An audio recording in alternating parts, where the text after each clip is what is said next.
Selamat malam pemirsa. Pekan ini masyarakat kembali menyoroti proyek mercusuar paling mahal dalam sejarah Indonesia, yaitu Ibu Kota Negara atau IKN yang diberi nama Nusantara. Sorotan publik terhadap proyek raksasa IKN ini pekan ini muncul setelah calon Presiden Anies Baswedan mengkritik tajam IKN. Menurut Anies, alih-alih pemerataan, IKN justru menjadi simbol ketimpangan baru Indonesia. Menurut Anies, IKN menjadi problem dan mengajak semua untuk mengkaji ulang IKN secara serius. Masyarakat pun bertanya-tanya, benarkah pernyataan Anies ini menjadi sinyal bahwa Anies tidak akan melanjutkan IKN? Dan seperti apa tanggapan dua capres-cawapres lain, Prabowo Gibran dan Ganjar Mahfud terhadap kritik tajam Anies ini? Dan pemirsa, kita akan lihat dulu pernyataan lengkap kritik Anies Baswedan soal IKN saat dialog publik Muhammadiyah bersama Anies Baswedan, Muhaimin Iskandar di UMY Surakarta 22 November lalu. Tujuan membangun kota baru dan ibu kota baru adalah dengan alasan pemerataan, maka itu tidak menghasilkan pemerataan yang baru. Mengapa? Karena itu akan menghasilkan sebuah kota baru yang timpang dengan daerah-daerah yang ada di sekitarnya. Jadi antara tujuan mau memeratakan Indonesia tidak. Kalau mau meratakan Indonesia, maka bangun kota kecil menjadi menengah, kota menengah menjadi besar di seluruh wilayah Indonesia. Bukan hanya membangun satu kota di tengah-tengah hutan. Karena membangun satu kota di tengah hutan itu sesungguhnya menimbulkan ketimpangan yang baru. Jadi sekali lagi nih, antara tujuan dengan langkah yang dikerjakan itu tidak nyambung. Nah, kami melihat di sini problem. Ya pemirsa, itulah pernyataan lengkap Anies Baswedan soal IKN pekan lalu, dan inilah 4 poin penting dari kritik Anies Baswedan. Kita akan lihat bersama-sama bahwa ada beberapa kritik. Yang pertama, Anies Baswedan mengatakan bahwa tujuan IKN itu sebetulnya adalah pemerataan baru, tapi justru menghasilkan ketimpangan baru. Anies juga mengatakan bahwa antara tujuan pemerataan yang disebutkan oleh pemerintah dengan membangun IKN dengan langkah yang dikerjakan tidak nyambung atau tidak sesuai. Kemudian juga Anies mengatakan bahwa pemerintah harusnya membangun kota di seluruh Indonesia, bukan ketimpangan baru. Ini menurut Anies adalah IKN, dan tujuan pemerataan melalui IKN harus dikaji dengan serius. Kita melihat seperti apa pernyataan ini. Kita melihat tanggapan dari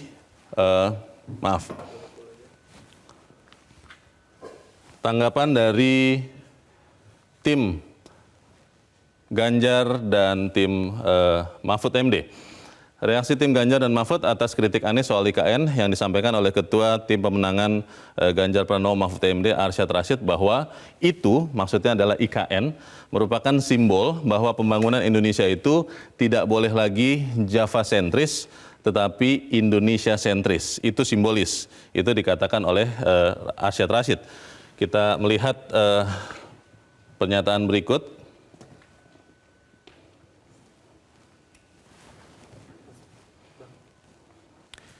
Bahwa Komandan Tim Komunikasi Tim Kampanye Nasional Prabowo Gibran Budi Satrio Jiwandono mengatakan komitmen Prabowo Gibran jelas, 100% Ibu Kota Nusantara ini harus dilanjutkan, dan ini demi masa depan bangsa dan sudah menjadi amanat konstitusi.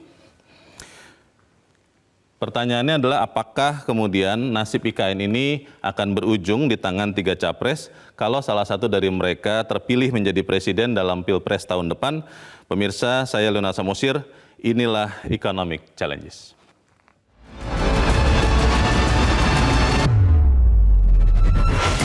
Karena membangun satu kota di tengah hutan itu sesungguhnya menimbulkan ketimpangan yang baru. Jadi sekali lagi nih, antara tujuan dengan langkah yang dikerjakan itu tidak nyambung. Nah, kami melihat di sini problem.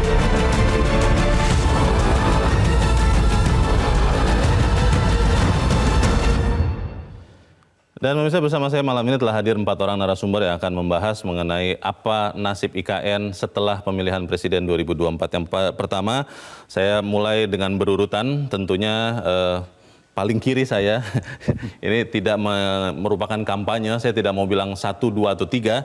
Paling kiri saya adalah relawan dari tim pemenangan Ganjar Mahfud, Peter Abdullah. Pak Peter, selamat malam. Selamat malam. Kemudian juga telah hadir bersama kita Dewan Pakar Tim Pemenangan Prabowo Gibran Derajat Wibowo. Mas Derajat, selamat malam. Selamat malam, Mas Leo. Kabar? Sehat-sehat. Dan kemudian juga telah hadir, istilahnya beda ya, co-captain dari Amin, Thomas Lembong. Pak Tom, selamat malam. Selamat malam, Mas Leo. Dan last but not least, ini yang harusnya menjadi penengah kita malam ini. Beliau adalah Direktur Selios, Ekonom Bima Yudhistira. Bima, selamat malam. Selamat malam, Mas. Saya ingin langsung bertanya dulu kepada Pak Tom Lembong, karena tadi pernyataan-pernyataan Anies yang kita jadikan awal pembicaraan kita. Pak Tom, pertanyaannya adalah, kalau kemudian pengkajian, katanya kan begitu, akan dikaji ulang. Kalau kajian itu nanti benar mengeluarkan hasil, IKN tidak bisa dilanjutkan. Apakah artinya Amin akan menghentikan pembangunan Ibu Kota Nusantara? Terima kasih, Mas Leo. Jadi kami selalu memulai setiap pernyataan mengenai IKN dengan menegaskan bahwa IKN ini memang sudah menjadi undang-undang. Ya, jadi sebagai warga yang mematuhi hukum, tentunya kita akan menghormati undang-undang tersebut. Ya, tapi kan program atau proyek apapun itu ada pilihan. Ya, mau digas, ya kan, mau dengan kecepatan 200 km per jam atau dengan 100 km per jam atau 30 km per jam. Jadi ya, seberapa cepat dan seberapa jauh ya, dan timing daripada proyek itu yang perlu dievaluasi. Oke. Tapi berarti kajian itu kalau nanti dilakukan, kalau Amin yang menjadi pemimpin Indonesia 2024, Pak Tom, itu akan menunda dulu proses pembangunan yang sekarang sudah berjalan, karena kan pemerintahan sekarang menargetkan 17 Agustus 2024 akan upacara 17 Agustus di IKN. Itu atau memang terus berjalan dulu atau bagaimana? Jadi mungkin saya jawab dengan dua hal, Mas Leo. Pertama, sudah pasti kami tidak punya niat selain niat baik. Oke. Ya, jadi tidak ada niat untuk merusak, tidak ada niat untuk mempermalukan siapa-siapa. Ya, kami hanya menginginkan yang terbaik buat bangsa dan buat masyarakat. Ya. Nah, kedua yang kami lihat, informasi dan data dan fakta mengenai IKN ini minim sekali. Apalagi yang tersedia di publik. Ya. Sebagai seorang investor, ya, saya kemarin sempat lihat-lihat tuh ke situs langsung internet. Datang? Ke situs internet. Situs internet? Situs daripada otorita IKN. Itu nggak ada informasi. Bahkan tidak ada laman untuk investor. Maksudnya untuk update perkembangan website pembangunan seperti apa? Atau misalnya proyek apa yang ditawarkan, apakah itu rumah sakit, apakah itu hotel, ya kan? berapa kamar yang dibutuhkan, berapa kamar hotel, berapa kamar rumah sakit yang dibutuhkan, ya kan? Apakah dibutuhkan pembangkit listrik atau tenaga surya? Jadi data dan informasi yang tersedia di publik itu minim sekali, sehingga diskusi publik, konsultasi publik yang terjadi sejauh ini sangat-sangat minim. Ya.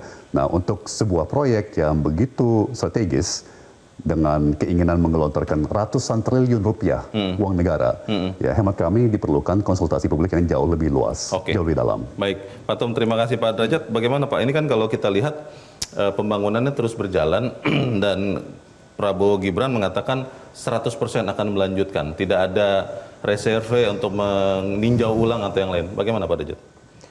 Ya, itu sudah perintah undang-undang ya, disepakati oleh semua partai. Kecuali PKS, jadi ya mungkin nanti di timnya Mas Anies mungkin perlu diskusi antar koalisi mau diapain IKN ini. Tapi itu udah undang-undang, jadi kita harus menjalankan undang-undang, dan saya rasa Mas Anies pada tanggal 2 Maret ketika masih akrab dengan Mas Agus ya, dengan Demokrat, itu mengatakan IKN ini sudah menjadi undang-undang, dan kita semua ketika dilantik untuk tugas apapun itu sumpahnya adalah melaksanakan undang-undang. Jadi meski menyatakan sikap untuk melanjutkan proyek IKN, namun Anies tidak mau berkomentar. Ini sudah itu kata berita ya? Iya, ini berbeda kalau kami membahas pada saat masih gagasan, kata Anies. Jadi artinya kalau sekarang beliau mengkritik terkait pemerataan segala macam, beda dengan yang disampaikan oleh Pak Tom ya. Mas Tom menyampaikan prosesnya jalan, tapi mungkin speednya yang dipertimbangkan. Kita kasih kesempatan. Bukan efek tadi kan, bukan efek pemerataannya kan. Pak Tom, penjelasan Pak, bagaimana Pak? Jadi Kami berpendapat bahwa jelas kalau tujuannya adalah pemerataan, ya, membangun satu kota di satu titik di Kalimantan Timur Ibu kota negara ini ya? Itu tidak efektif. Ya. Menggelontorkan 460 triliun rupiah untuk memindahkan hanya 2 juta warga kita dari semenanjung Indonesia, banyakkan dari Jakarta, ke satu titik di Kalimantan Timur. Ya. Bayangkan kalau umpamanya alternatifnya adalah uang yang sama kita bagi rata ke 14 kota. Di atau 16 kota di seluruh Indonesia, di Sumatera, Kalimantan, Sulawesi, Maluku, Papua, Nusa Tenggara, ya, mana yang bakal lebih efektif dari segi pemerataan?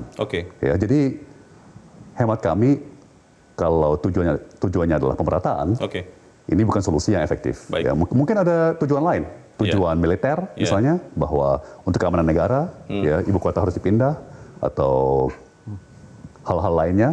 Tujuan politik, ya, tapi bukan pemerataan. Mas Derajat boleh menanggapi sekali. Iya, jadi kalau misalkan ide yang ditawarkan, alternatif ditawarkan adalah membangun 14 kota, entah dari kata Mas Anies tadi kan dari kecil menjadi menengah, ya sama saja nggak pemerataan. Karena di Indonesia ada ratusan kota gitu loh. Kenapa 14 yang dipilih? Ya. Dan kalau itu yang argumennya pemerintahan Pak Jokowi, di mana Mas Tom pernah jadi menteri, Mas Anies pernah jadi menteri, itu sudah menggelontorkan banyak ke semua kota, sudah merata. Mas Tom waktu menjadi menteri membangun pasar itu berapa banyak? Coba kalau kita hitung saja, ya satu pasar itu katakanlah average anggarannya di Kementerian Perdagangannya 10 miliar misalkan. Kemudian di PUPR jangan dibaik-baikin dulu dong, tadi beliau lama. Saya hanya bilang baik saja, dilanjutkan Mas Derajat. 50 misalnya, jadi katakanlah 60. Kalau sudah dibangun ratusan, udah berapa triliun yang digelontorkan, ya kan? Itu baru dari pasar ya. Jadi kalau tadi Mas Anies kan mengatakan bahwa dibangun kota-kota segala macam itu sudah dilakukan oleh pemerintahan di mana Mas Anies pernah menjadi bagian dari pemerintahan itu. Dan itu jauh lebih merata ke semua kota loh, pasar di semua kota. Belum lagi proyek-proyek PUPR untuk sanitasi, belum lagi proyek-proyek PUPR untuk drainase dan sebagainya. Jadi kalau peningkatan fasilitas dasar dari perkotaan itu sudah dilakukan. Jadi 14. Saya nambahkan sedikit, Mas Derajat. Bukan satu kubu kan? Satu kota membangun satu kubu aslinya. Membangun IKN tidak berarti tidak membangun yang lain kan? Iya. Jadi kalau hanya 14 kota yang dipilih dinaikkan, disebutkan misalkan Bogor. Saya tanya, Bogor mau dikembangkan kayak Jakarta di mananya? Sudah mentok ya? Udah mentok. Leo kan dari Bogor, kita dari Bogor. Jadi kita harus punya alternatif yang reasonable lah kira-kira. Terima kasih Pak Peter, karena tadi kan tapi dari mewakili capres yang berbeda. Kalau pandangan dari Ganjar Mahfud itu seperti apa soal IKN ini? Apakah sama dengan Prabowo Gibran 100% akan dilanjutkan, tidak ada ujian apapun, atau mendekati seperti pandangan Amin? Harus beda dong. Oh, harus beda. Bedanya harus beda dong. Bedanya seperti apa? Harus beda dengan sini, harus beda dengan sana juga. Bedanya seperti apa?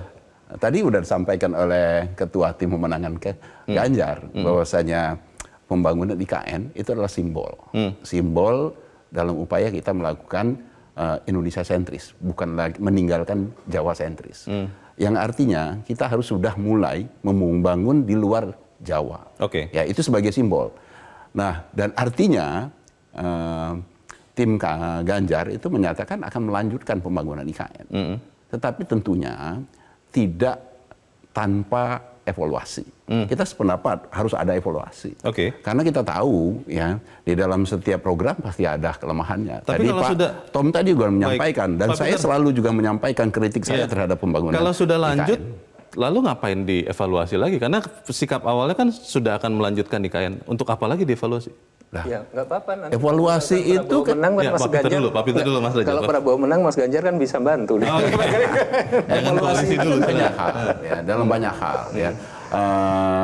Selama ini kan pembangunan itu yang sudah dicanangkan, pembangunannya bisa dilanjutkan. Tetapi bagaimana kita membangunnya itu kita bisa kita evaluasi. Ya.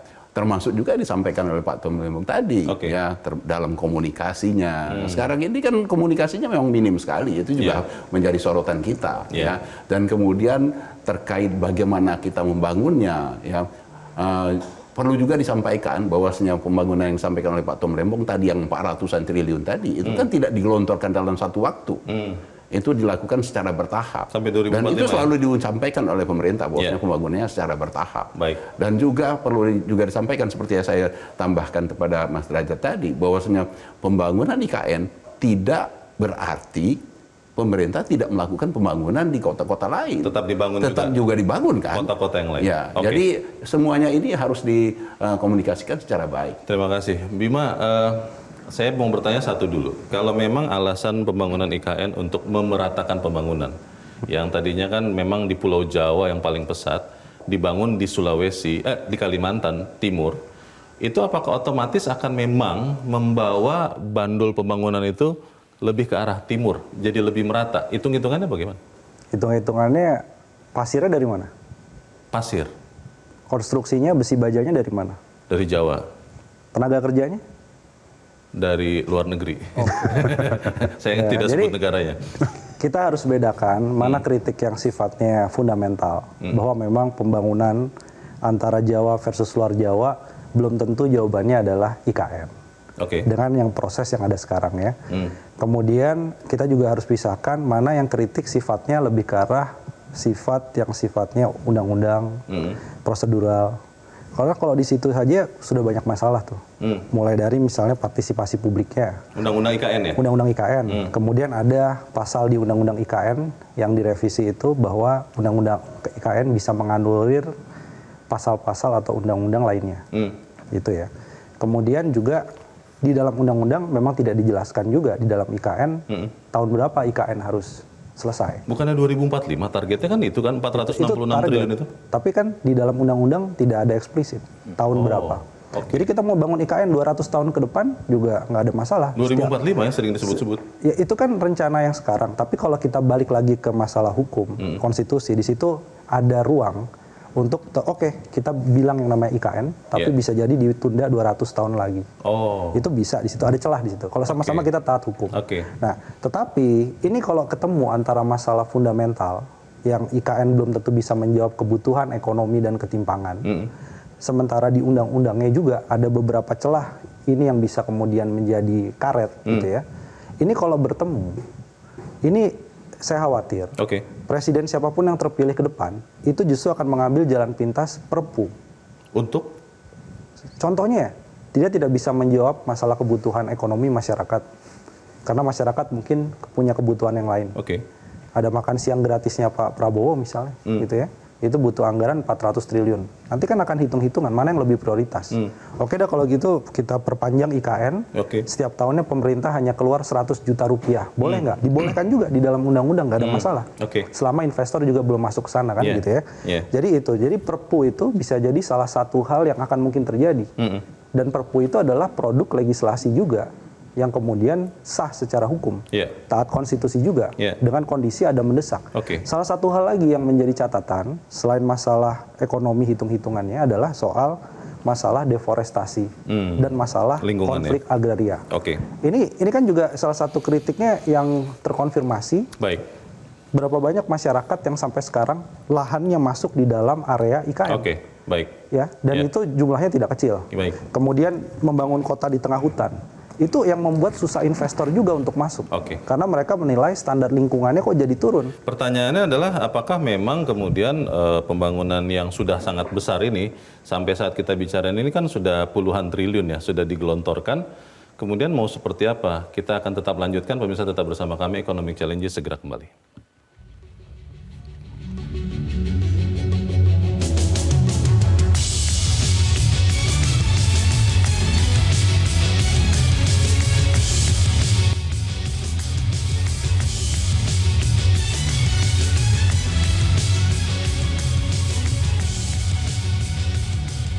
Terima kasih Anda masih bersama kami. Saya langsung ke Mas Derajat. Mas Derajat, kalau melihat tadi yang disampaikan Bima, ada celah tuh di undang-undangnya bahwa pembangunan ini tidak tahu berapa lama. Ini kan bahaya juga. Bagaimana?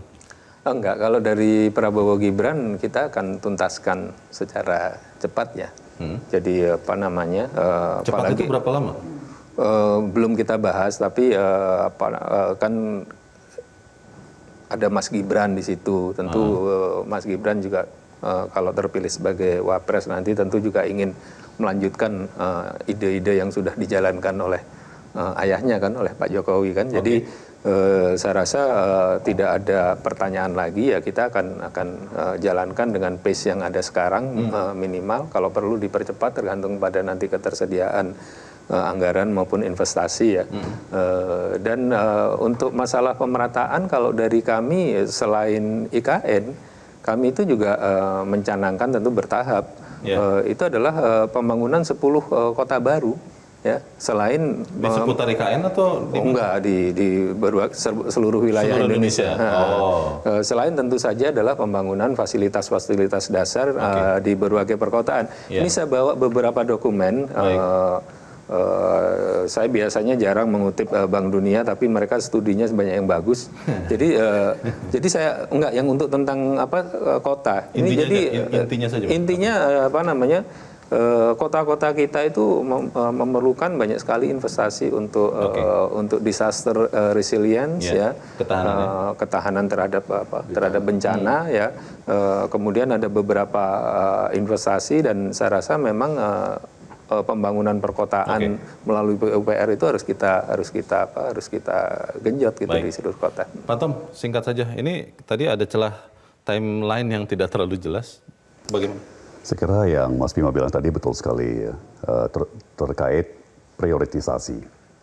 Ya. Jadi ini mengenai skala prioritas, yang mana lebih penting, yang mana lebih urgent, mengatasi harga pangan yang meroket, ya kan, mengatasi daya beli yang lemah, ya kan, atau membangun IKN, atau berapa derajat kita mau ke sini atau mau ke sana, ya. Nah, satu taktik politik atau taktik kampanye yang juga sering kita lihat. 466 triliun bukannya bisa menjadi driver untuk mendorong pertumbuhan ekonomi juga, tapi Pak? Apakah itu driver yang paling efisien ya untuk menggenjot pertumbuhan ekonomi? Andai kata, jadi pertanyaannya bukannya apakah kita tidak membangun kota-kota yang lain, ya, tapi keterbatasan ekonomi. Kita tidak bisa menjanjikan bumi dan langit. Ya, jadi bukannya kita punya anggaran tak terbatas, kita tidak punya sumber daya tak terbatas, jadi harus milih. Nggak bisa gratis makanan untuk semua balita dan siswa, dan juga bangun IKN dan juga bangun 10 kota baru, ya nggak ada, uangnya nggak ada dalam ekonomi kita. Di bagian berikut nanti saya akan berikan kesempatan untuk Pak Peter, tapi kita harus jeda dahulu. Pemirsa, tetaplah bersama kami. Economic Challenges kembali seusai headline news pukul 22 waktu Indonesia Barat.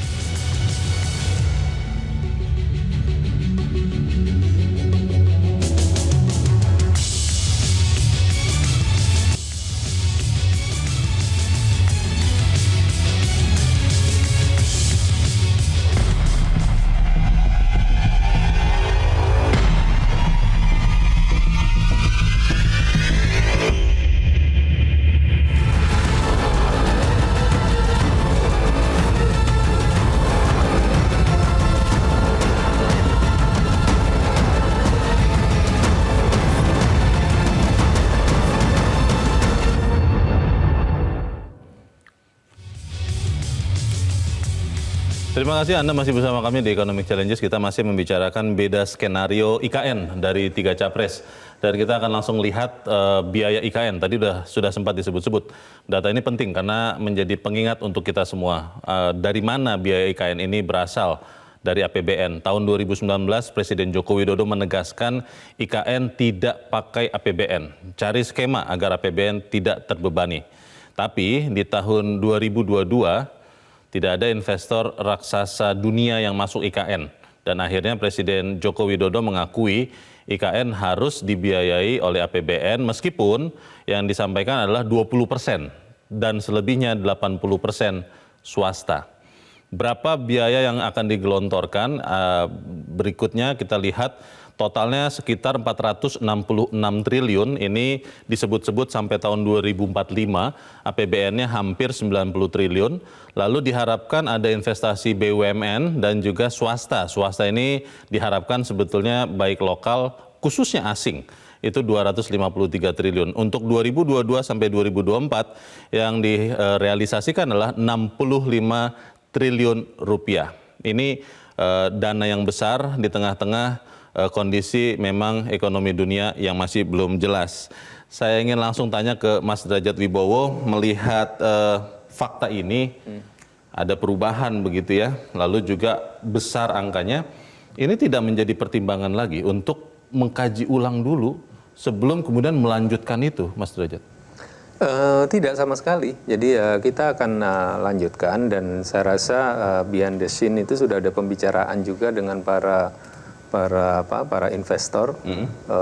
Mungkin mereka masih menunggu sampai fasilitas-fasilitas dasarnya sudah terpenuhi, baru kemudian mereka akan menunjukkan komitmennya, dan mungkin mereka masih menunggu nanti hasil dari Pilpres ini bagaimana begitu ya. Jadi saya rasa tahun 2024 insya Allah sih akan mulai terlihat siapa saja yang masuk, siapa saja yang ikut di proyek apa begitu, akan lebih clear nanti. SoftBank sempat disebut akan masuk, tapi akhirnya batal disebut-sebut karena ada permintaan jumlah penduduk yang diminta naik, tapi pada saat itu pemerintah tidak mau, hanya sekitar 1,5 juta penduduk IKN, dan itu menurut hitungan SoftBank tidak masuk untuk return mereka, dan akhirnya itu membuat mereka mundur.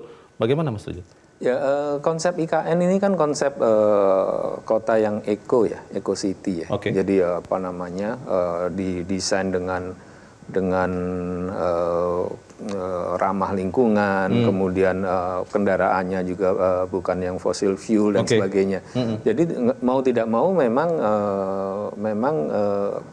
penduduknya itu nggak bisa terlalu meledak seperti Jakarta. Memang harus dibatasi supaya alam terjaga. Tentu seandainya paslon nomor 2 dipilih rakyat Indonesia nanti ya, tentu kami harus lebih kreatif lagi untuk mencari pola-pola investasi, kemudian bukan insentif tapi return on investment yang bagus bagi para investor. Dan saya rasa tugas kami nanti untuk meneliti lagi satu persatu mana yang kira-kira bisa menguntungkan ketika dikerjakan oleh private sector. Akan memperbesar porsi APBN tidak Mas Derajat? Karena kalau tadi kita lihat kan awalnya Presiden Joko Widodo bilang tidak ada, tapi dalam waktu 2-3 tahun jadi 20%. Apa mungkin misalnya jadi 50%, kemudian kalau paslon Anda menang gitu, bagaimana?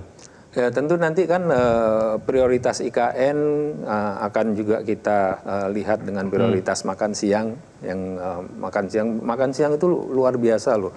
Nanti berapa banyak ibu-ibu catering yang akan dibutuhkan, berapa banyak telur, berapa banyak susu segala macam. Anggarannya APBN rencananya? Makan siang itu anggaran APBN. Nah, jadi tentu akan kita hitung semuanya sehingga bisa dijalankan. Ya. Silakan, Bima. Jadi yang menarik begini nih, kita udah obrol banyak sekali insentif di IKN, termasuk HGU 190 tahun, bisa diperpanjang sampai 190 tahunnya. Kemudian juga sempat pada waktu itu bahkan IKN ini mau dijadikan semacam surga pajak karena banyak sekali insentif perpajakannya di sana. Tax haven segala macam. Tapi kan hitung-hitungan dari investasinya di saat pemerintah jor-joran bangun IKN sambil menunggu investor dari luar, berarti kan fasilitas pendukung, sanitasi, air bersih dan lain-lain, listriknya juga, itu kan uang APBN. Di sisi yang lain, masalah penduduk itu juga krusial. Kenapa? Karena Jawa masih akan tetap dibutuhkan untuk investasi jor-joran. Di saat mega proyek misalnya kereta cepat itu mau diperpanjang sampai Surabaya. Kawasan industri juga sangat berkembang di Jawa Tengah. Ada Batang, Kendal dan lain-lain. Sehingga bagi investor gimana caranya mau pindah ke IKN dengan kondisi pemerintahan di saat yang sama. Anggaran yang besar juga dialokasikan untuk pembangunan di daerah Jawa. Dan saya juga suka nih. Akhirnya apa? Akhirnya tadi ada statement dari PJ Gubernur DKI Jakarta. Statementnya begini kira-kira. Iya, Pak Heru kira-kira begini. Nanti kalau ASN DKI Jakarta tidak perform kerjanya, tidak berkinerja baik gitu ya, itu akan kita taruh di IKN. Mungkin itu nadanya bercanda. Tapi saya melihat Kesannya hukuman begitu? hukuman dan Oke. untuk ASN. Iya. Jadi IKN itu adalah kota ASN. Baik. Jadi bagaimana investor Iya. mau tertarik di sana? Makanya Iya. sampai sekarang nggak ada investor asing juga. Mungkin itu Listrik di sana. mungkin hanya slip of tongue dan tidak lama lagi akan diralat. Tapi saya ingin ke Pak Tom. Pak Tom, kalau Anda kan bergerak juga di dunia investasi begitu lama ya. Ketika investor asing yang masuk banyak sekali letter of intent-nya, tapi benar-benar uangnya belum masuk, itu apakah artinya waktu itu harusnya IKN di stop dulu atau kurang luas memasarkannya atau bagaimana Anda lihat? Ya, saya kira begini, ini kan proyek yang lumayan politis. Ya. Masalahnya buat investor ya adalah kredibilitas. Kredibilitas. Ya. Jadi saya banyak bicara dengan investor, termasuk terkait IKN, dan jawabannya saya sering dengar, ya urusan pangan kalian aja nggak bisa diselesaikan, apalagi bangun IKN. Kan dua hal yang berbeda tuh Pak Tom. Tapi begini, misalnya gini, katakan Anda cari dokter bedah otak, ya kan? Ya sembuhin flu-nya aja nggak bisa. Ya kan, gimana kita percayakan untuk bedah otak? Gitu. Maksudnya Jadi, basic things belum, tapi yang complicated. udah mau bangun satu techno city, ya kan, eco city di tengah hutan yang 100% energi terbarukan gitu ya. Jadi banyak sekali hal-hal yang jauh lebih sederhana belum sanggup kita selesaikan, apalagi proyek seambisius IKN. Itu yang dikatakan ya. Pak Peter, kalau tim Ganjar Mahfud seperti apa soal investasinya ini? Karena kan kalau kita ingat kereta cepat itu juga ada banyak perubahan dalam perjalanan pembangunannya. Tadinya katanya tidak ada penjaminan, jadi ada penjaminan APBN. IKN tadinya mau tidak ada APBN, jadi 20%. Kalau Ganjar nanti akan menjadi 10% begitu dari APBN atau seperti apa rencananya pembiayaan IKN ini? Ya, mungkin kita balik lagi ya pernyataan dari Pak Jokowi yang di awal yang menyatakan tidak ada dana APBN. Ya, ini mungkin yang disebutkan tadi slip of tongue ya. Jadi tidak mungkin sesuatu proyek, ya apalagi itu proyek yang digagas oleh pemerintah yang tidak ada 1 rupiah pun APBN-nya. Nggak mungkin dong. Ya nggak mungkin kita invite investor untuk berinvestasi di tengah hutan belantara tanpa infrastruktur dasar. Tapi kalau slip of tongue kok itu sangat serius slip of tongue-nya loh ya, Pak. Itu ya, bagaimana makanya tuh? ya pasti itu sebenarnya yang dimaksudkan adalah bobot dari investasinya utamanya dari investasi swasta, baik itu dari dalam negeri maupun luar negeri. Ya, nah untuk kita bisa menghadirkan investasi swasta, baik itu dalam maupun luar negeri, tentunya harus ada realisasi awal. Karena tidak mungkin kita mengawalinya memberikan gambaran bahwasanya investasi itu menarik atau tidak, tanpa adanya infrastruktur dasar yang sudah dibangun dulu. Harus taruh dulu dong uangnya, baru kita nanti akan ikut join begitu. Dan itulah yang memang harus dilakukan. Makanya saya selalu mengatakan, kritik saya kepada pemerintah di dalam hal pembangunan IKN adalah komunikasi yang sangat buruk. Karena yang tercermin adalah kita itu tidak mampu untuk membangun IKN. Kita itu tidak punya uang untuk membangun IKN. Padahal kalau kita dari hitung-hitungan yang disampaikan tadi, terlihat jelas bahwasanya di dalam periode pembangunannya itu porsi dari pembangunan dan yang sudah realisasi pun juga tidak terlalu besar kalau dibandingkan dengan proyek-proyek yang lain. Bahkan kalau kita ngomongin, kita bandingkan saja program untuk makan gratis itu hanya 1 tahun itu 400 triliun. 1 tahun 400 triliun. Sementara untuk membangun IKN itu 460 triliun untuk dalam periode yang jangka sampai panjang. 2045. Artinya sebenarnya proyek IKN ini bukan sesuatu yang sangat big, sangat besar, bukan. Ya. Nah persoalannya memang secara politis ini menjadi sesuatu yang besar karena menyangkut banyak hal, termasuk dalam hal ini menyangkut ibu kota. Ya ini yang seharusnya ya kritik saya ya utamanya yang harus kita evaluasi di dalam kalau kita akan melanjutkan dan tim Ganjar sudah menyatakan ini akan dilanjutkan tetapi dengan evaluasi termasuk evaluasi bagaimana kita mengkomunikasikan. Mas Derajat silakan, ini kan karena kata Pak Peter sih mungkin slip of tongue katanya, salah bicara begitu ya, keselio lidah. Akan ada slip of tongue yang baru nggak kira-kira untuk kemudian pembiayaan dari APBN kalau Prabowo Gibran yang memimpin Indonesia tahun depan? Saya rasa tadi kan sudah ditampilkan ya, pembiayaannya adalah mix dari APBN, dari BUMN, dan Itu akan dilanjutkan persis atau iya, akan ada besaran kemudian ada APBN dari berubah? swasta. Jadi tetap akan mixnya tetap 3 itu. BUMN ya nggak tahu nanti kalau misalkan ternyata obligasi infrastruktur bisa kita buat, mungkin bisa kita kita buatkan obligasi infrastruktur buat untuk BUMN yang bisa masuk ke IKN, sehingga mungkin porsi BUMN akan lebih besar gitu ya. Jadi saya rasa semua opsi terbuka ya. Cuman IKN ini kan sekarang lebih menjadi isu politik dibandingkan dengan isu teknokratis gitu. Nah, karena nilainya sebenarnya tidak terlalu besar sebenarnya. Iya, Tidak terlalu besar ya, 466 triliun nilainya dibandingkan biaya rencana makan siang yang gratis tadi saya sampaikan, jumlah pasar yang dibangun oleh Kementerian Perdagangan dan PUPR ya, itu kalau di total anggarannya sekarang sudah ratusan triliun selama pemerintahan Pak Jokowi. Hanya beberapa semuanya. triliun. Iya. Kemudian ditambah dengan sanitasi, drainase dan sebagainya itu. Jadi kita harus melihatnya dalam perspektif ini bukan one off gitu loh. Jadi dengan situasi seperti itu, saya melihat secara teknokratis sih sebenarnya nggak seberat kontroversi politisnya. Cuman sekarang kan ada positioning politis untuk elektoral, nah sehingga ini menjadi keributan gitu. Kalau memang tidak berat dan memang lebih berat ke politis, apakah kemudian itu artinya begitu ada pemerintahan baru, IKN bisa cepat selesai? Kita akan lanjutkan selepas jeda, pemirsa tetap bersama kami. Economic Challenge segera kembali.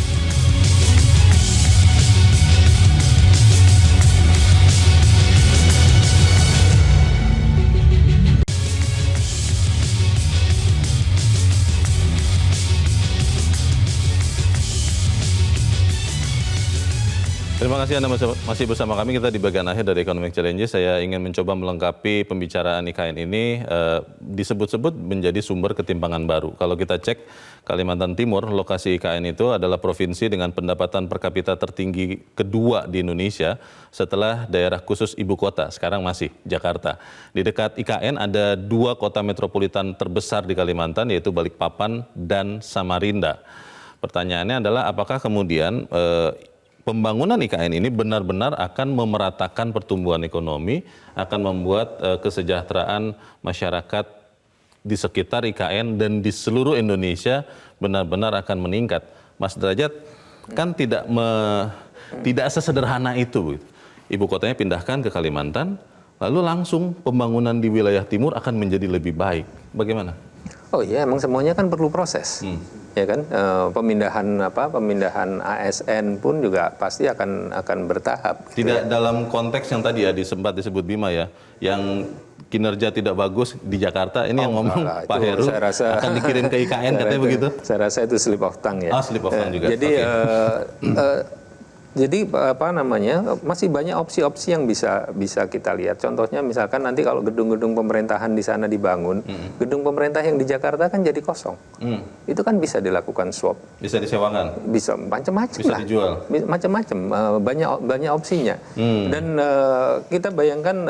Tapi udah tua loh gedung-gedungnya biasanya. Kita bayangkan ketika Australia membangun Canberra, itu Sydney, Melbourne tetap tumbuh besar gitu loh. Jakarta, jadi Jakarta juga akan seperti itu. Tapi kemudian Canberra itu menjadi pusat ekonomi baru dengan kegiatan-kegiatan ekonomi yang berbeda, dan saya melihat nanti IKN itu juga akan bisa menjadi pusat ekonomi baru dengan kegiatan-kegiatan yang berbeda. Orang sering meremehkan misalkan untuk sesuatu yang sifatnya lingkungan, sustainability itu nggak mix money gitu. Enggak, saya langsung terlibat di situ. Jadi sustainability itu pace, kelestarian itu akan bisa membayar, dan jadi saya membayangkan dengan IKN dijadikan eco city, itu nanti mungkin pusat-pusat pemikiran, kreativitas di bidang lingkungan, di bidang kelestarian akan ada di sana, dan itu akan menjadi ekonomi baru. Gitu.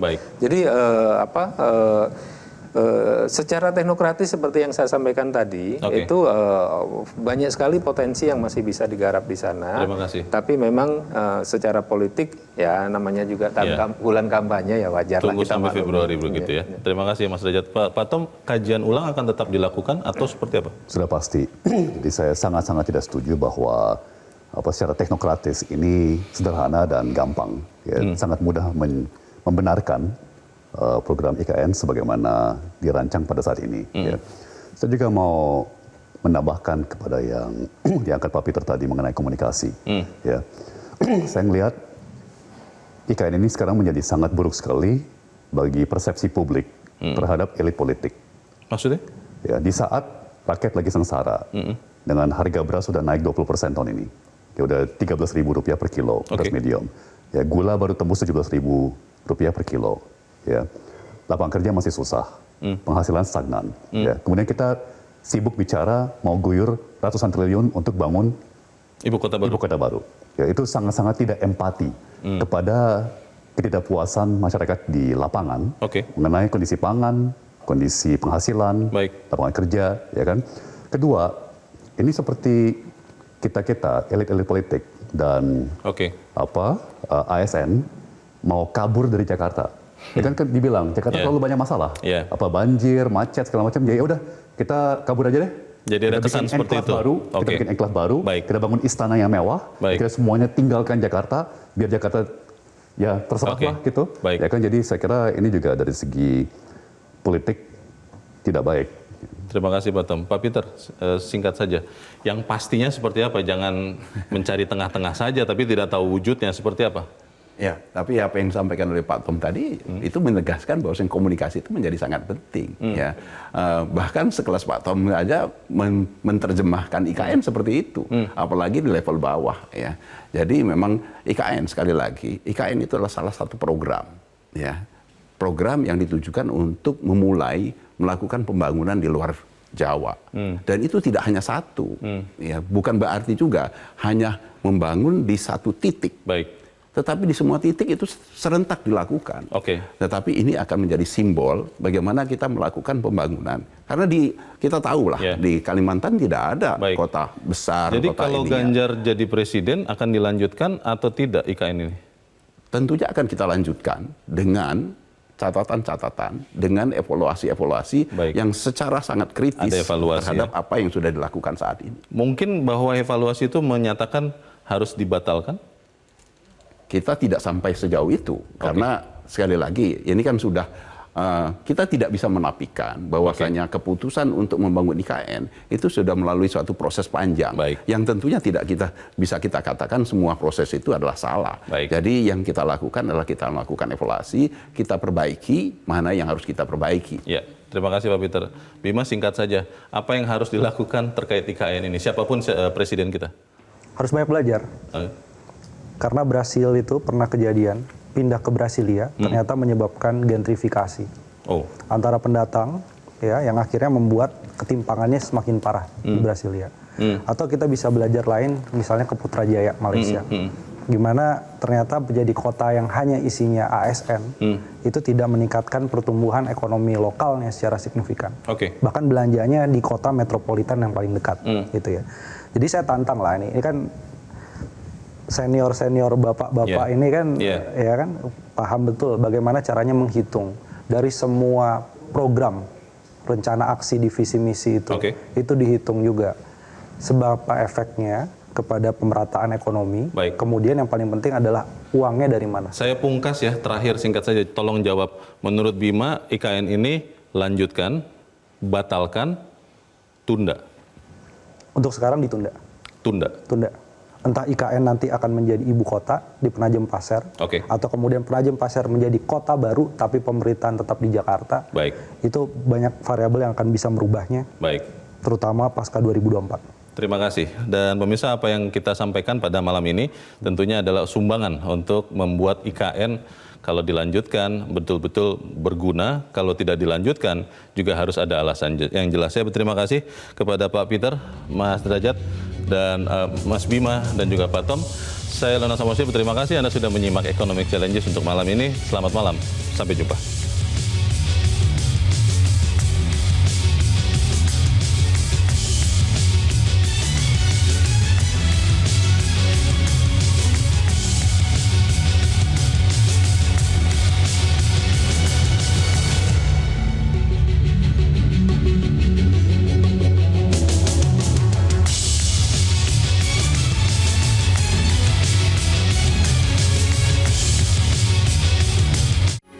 Metro TV. Jelajahi cara baru mendapatkan informasi. Download Metro TV Extend sekarang.